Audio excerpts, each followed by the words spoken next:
স্বাগত বন্ধুরা, মিনুর গপ্পসপ্পর চ্যানেলে আজ শোনাব বিভূতিভূষণ বন্দ্যোপাধ্যায়ের লেখা ছোট গল্প একটি দিন।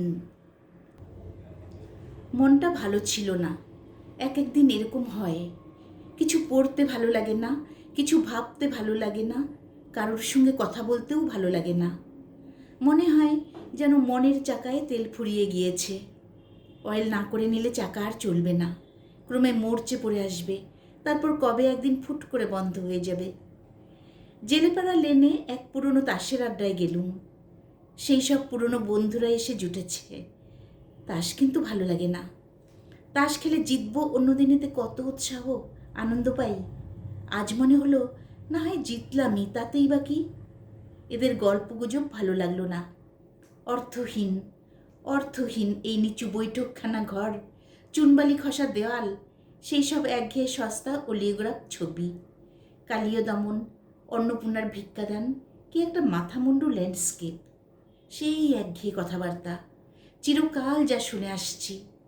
হঠাৎ মন বিরস ও বিরূপ হয়ে উঠল। সব বাজে, সব অর্থহীন। পাশের একজনকে জিজ্ঞেস করলুম, আপনার বেশ ভালো লাগছে? মনে কোনো রকম। সে অবাক হয়ে আমার দিকে চেয়ে রইল। বললে, কেন ভালো লাগবে না? কেন কেন বলুন তো। মন আরও উত্তিক্ত হয়ে উঠল। কাজের ছুতোয় সেখান থেকে বেরিয়ে পড়লুম। বেলা 4টে বাজে। ফেরিওয়ালারা গলির মধ্যে হাঁকছে, ছেলেরা বই দপ্তর নিয়ে স্কুল থেকে ফিরছে, কলের জল পড়বার শব্দ পাওয়া যাচ্ছে। গলির মোড়ে রোয়াকে রোয়াকে এরই মধ্যে আড্ডা বসে গিয়েছে।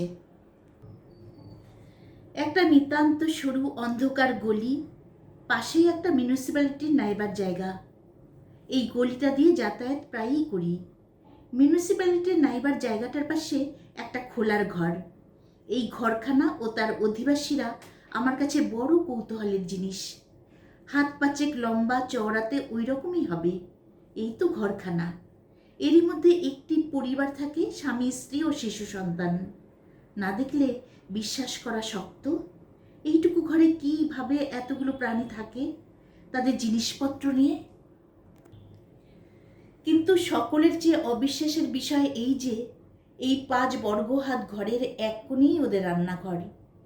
আমি যখন ওখান দিয়ে যাই, প্রায়ই দেখতে পাই উনুনে কিছু না কিছু একটা চাপানো আছে। বউটি ছোট্ট ছেলে কোলে নিয়ে রাখছে, না হয় দুধ জাল দিচ্ছে। তার বয়স দেখলে বোঝা যায় না। 23ও হতে পারে, 30ও হতে পারে, 40ও হতে পারে। ঘোমটার কাছে ছেঁড়া আধ ময়লা শাড়ি পরনে, হাতে রাঙ্গা কর্কি রুলি, চোখ মুখ নিষ্প্রভ, নির্বুদ্ধিতার ছায়া মাখানো। স্বামী বোধহয় কোনো কারখানাতে মিস্ত্রির কাজ করে। 2-1 দিন সন্ধ্যার আগে ফিরবার সময় দেখেছি লোকটা কালিঝুলি মেখে ছোট্ট বালতি হাতে পাশের নাইবার জায়গায় ঢুকেছে। আজও ওদের দেখলুম। দোরের কাছে বউটি ছেলে কোলে নিয়ে বসে আছে, ছেলেকে আদর করছে। নির্বোধের মতো আমার দিকে একবার চেয়ে দেখলে।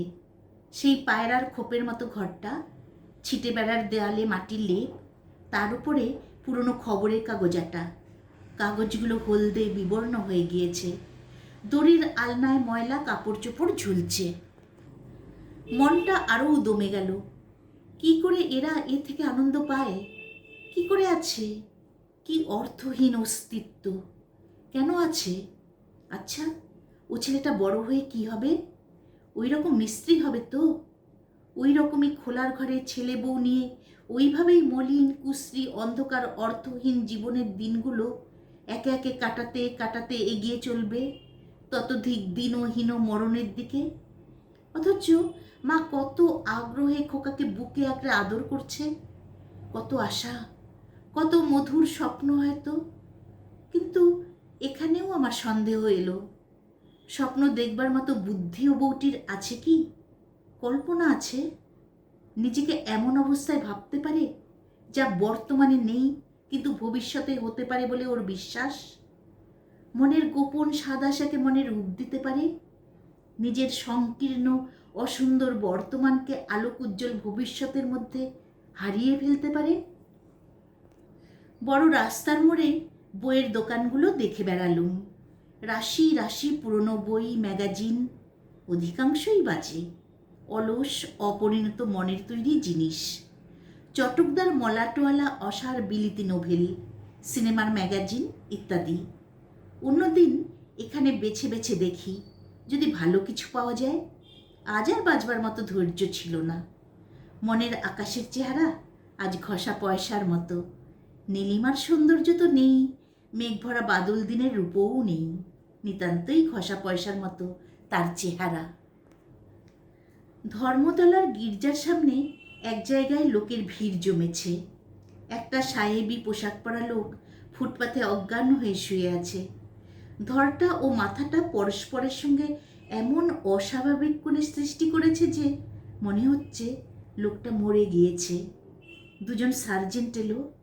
লোকে বললে সামনের বাড়ির নিচের তলায় ওই বাথরুমের মধ্যে পড়েছিল এই অবস্থায়। বাড়ির দারোয়ান ধরাধরি করে ফুটপাতে এনে শুইয়ে দিয়েছে। লোকটা কে তারা চেনে না। লোকটা মরেনি, মদে বেহুশ হয়ে আছে। সার্জেন্ট দুজন ধরাধরি করে তার সংজ্ঞাহীন নিঃসার দেহটা একটা ট্যাক্সিতে তুলে নিয়ে কোথায় চলে গেল। লোকটার উপর সহানুভূতি হলো আমার। সেই নির্বোধ বধূটার উপর যা হয়নি, এই বেহুশ মাতালের উপর তা হলো। বেচারা আনন্দের খোঁজে বেরিয়েছিল। পথও যা হয় একটা ধরেছিল, হয়তো ফুলপথ, হয়তো বা সত্যি পথ। আনন্দের সত্যতা তার মাপকাঠি। কে বলবে ওর কি অভিজ্ঞতা, কি তার মূল্য, ওই জানে। কিন্তু ও তো বেহুশ। কার্জন পার্কের সামনে এলুম। অনেকগুলো চাকর ও আয়া সাহেবদের ছোট ছোট ছেলে মেয়েদের নিয়ে বৃষ্টির ভয়ে গাড়ি বারান্দার নিচে ফুটপাতের উপর বসে আছে। বৃষ্টি একটু একটু বাড়ছে। আমিও সেখানে দাঁড়ালুম। একটা ছোট্ট ছেলে, ঝাঁকড়া ঝাঁকড়া সোনালি চুল, নীল চোখ, বছর 1.5-2 কি বয়স। সে তার চাকরের টুপিটা মাটি থেকে তুলে নিয়ে টলতে টলতে উঠে অতি কষ্টে নাগাল পেয়ে চাকরের মাথায় টুপিটা পরিয়ে দিচ্ছে। আর যেমনই পরানো হয়ে যাচ্ছে অমনি হাত নেড়ে নেড়ে ঘাড় দুলিয়ে দন্তহীন মুখে হেসে কুটি কুটি হচ্ছে। কিন্তু টুপিটা ভালো করে মাথায় বসাতে পারছে না। একটু পরেই গড়িয়ে পড়ে যাচ্ছে। আবার খোকা অতি কষ্টে টুপিটা মাথায় তুলে দিচ্ছে। আবার সেই হাসি, সেই হাত পা নাড়া, সেই নাচ। তাকে কেউ দেখছে না, কারোর দেখবার সে অপেক্ষাও রাখছে না। তার চাকর পার্শ্ববর্তীনে আয়ার সঙ্গে ঘনিষ্ঠ আলাপে এমন অন্যমনস্ক, খোকা কি করছে না করছে সেদিকে তার আদৌ খেয়াল নেই। নিকটের অন্য অন্য ছেলেমেয়েরাও নিতান্তই শিশু। ওই খোকাটি আপন মনে বারবার টুপি পরানোর খেলা করছে। আমি মন্ত্রমুগ্ধের মতো চেয়ে রইলুম। নরম নরম কচি হাত পায়ের সে কি ছন্দ, কি প্রকাশভঙ্গির সজীবতা, কি অবোধ উল্লাস, কি অপূর্ব সৌন্দর্য। খুশির আতিশয্যে খোকা আবার সামনে ঝুঁকে ঝুঁকে পড়ছে। একগাল হাসছে। ছোট ছোট মুঠি বাঁধা হাত দুটো একবার তুলছে, একবার নামাচ্ছে। শিশু মনের আগ্রহ ভরা উল্লাসের সে কি বিচিত্র, কি সুস্পষ্ট ভাষাহীন বার্তা। আমি আর চোখ ফেরাতে পারিনি। হঠাৎ অদৃষ্টপূর্ব অপ্রত্যাশিত সৌন্দর্যের সামনে পড়ে গিয়েছি যেন। অনেকক্ষণ দাঁড়িয়ে রইলুম। হঠাৎ চাকরটার হুঁশ হলো। সে আয়ার সঙ্গে গল্প বন্ধ করে খোকার দিকে ফিরে টুপিটা তার হাত থেকে কেড়ে নিয়ে পাশে একটা প্যারাম্বুলেটারের মধ্যে রেখে দিলে। খোকার মুখ অন্ধকার হয়ে গেল। সে টলতে টলতে প্যারাম্বুলেটারের পাশে গিয়ে দাঁড়ালো, কিন্তু বড্ড উঁচু। তার ছোট্ট হাত দুটি সেখানে পৌঁছয় না। সে একবার অসহায়ভাবে এদিক ওদিক চাইলে, তারপর থপ করে বসে পড়ল। চাকরটা আয়ার সঙ্গে গল্পে মত্ত। কার্জন পার্কের বেঞ্চের উপর গিয়ে বসলুম। সূর্য অস্ত যাচ্ছে। গঙ্গার অপর পারে আকাশ রাঙ্গা হয়ে এসেছে।